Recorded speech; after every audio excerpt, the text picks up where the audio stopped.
ইউরোপের বিভিন্ন ব্যাংকে গচ্ছিত রাশিয়ার কেন্দ্রীয় ব্যাংকের ২,৪৬০ কোটি ডলারের সমপরিমাণ অর্থ ও সম্পদ অনির্দিষ্টকালের জন্য ফ্রিজ করেছে ইউরোপের দেশগুলোর জোট ইউরোপীয় ইউনিয়ন।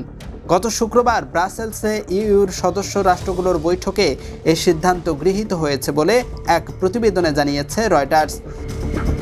ইউর কর্মকর্তারা জানিয়েছেন, ফ্রিজ করা এই অর্থ যুদ্ধবিধ্বস্ত ইউক্রেনের পুনর্গঠন এবং রাশিয়ার সম্ভাব্য হামলা থেকে সুরক্ষা নিশ্চিত করতে ব্যয় করা হবে।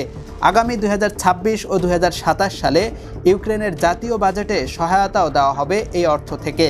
ইউর সিদ্ধান্ত অনুযায়ী ২০২৬ এবং ২০২৭ সালে ইউক্রেনকে বাজেট সহায়তা হিসেবে এই ফ্রিজ করা অর্থ থেকে ১,৬০০ কোটি ডলার ঋণ হিসেবে প্রদান করা হবে। তবে এক্ষেত্রে ইউক্রেনকে একটি শর্ত পালন করতে হবে, সেটি হলো রাশিয়া যদি দেশটিকে যুদ্ধের ক্ষতিপূরণ দিতে সম্মত হয় তাহলে ইউক্রেনও কিস্তির ভিত্তিতে রাশিয়াকে এই অর্থ বুঝিয়ে দেবে। আগামী ১৮ ডিসেম্বর ইউরোপীয় ইউনিয়নের বৈঠকে দাপ্তরিকভাবে এই সিদ্ধান্ত চূড়ান্ত করা হবে বলে জানিয়েছেন ইইউ কর্মকর্তারা। ইউক্রেন যুদ্ধ ইস্যুতে এই প্রথম রাশিয়ার বিরুদ্ধে এত বড় পদক্ষেপ নিল ইইউ। ২০২২ সালে রুশ বাহিনী ইউক্রেনে অভিযান শুরু করার পর রাশিয়ার প্রতি শাস্তিমূলক পদক্ষেপ হিসেবে ইউরোপের বিভিন্ন ব্যাংকে রাশিয়ার কেন্দ্রীয় ব্যাংকে গচ্ছিত অর্থ ও সম্পদ জব্দ করার সিদ্ধান্ত নিয়েছিল ইইউ। এতদিন প্রতি ৬ মাস পর পর সেই নিষেধাজ্ঞার মেয়াদ বাড়ানো হতো।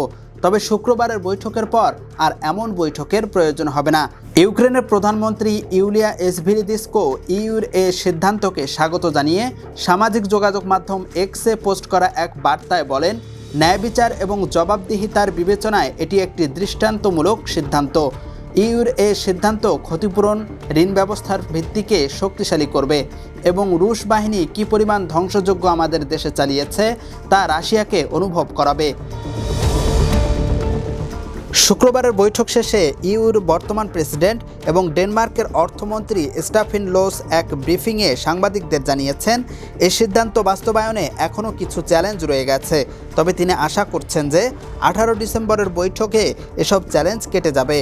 এদিকে ইউর এই সিদ্ধান্তের প্রতিক্রিয়ায় এক বিবৃতিতে রাশিয়ার কেন্দ্রীয় ব্যাংক জানিয়েছে, ইউরোপীয় ইউনিয়ন রাশিয়ার অর্থ সম্পদ চুরির নতুন উপায় বের করেছে। ইএফটি ফার্স্টের সাথে ট্রেড করুন যে কোনো জায়গা থেকে।